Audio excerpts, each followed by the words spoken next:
À quoi sert l'astrologie de cour ? À la Renaissance, l'astrologie était un savoir savant.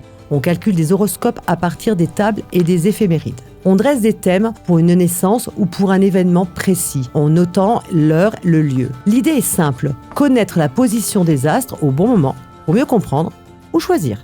À la cour de France, Catherine de Médicis protège plusieurs praticiens, dont Cosimo Ruggieri. Les consultations peuvent être privées ou écrites. On pose des questions très concrètes. Quand voyager sans prendre trop de risques ? Quand puis-je signer un traité pour qu'il tienne ?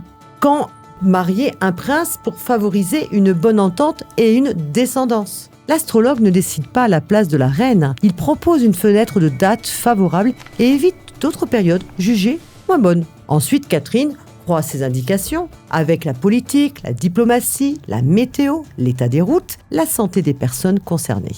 Parfois, on demande aussi un portrait de caractère à partir d'un thème natal. Cela n'est pas un jugement définitif, mais un regard de plus sur les forces et les fragilités d'un héritier. À l'époque, d'ailleurs, cette pratique est respectée par certains et critiquée par d'autres. Même à la cour, on sait qu'il s'agit d'un outil parmi d'autres. Bien sûr, Catherine l'utilise comme un repère de plus, pas comme une baguette magique.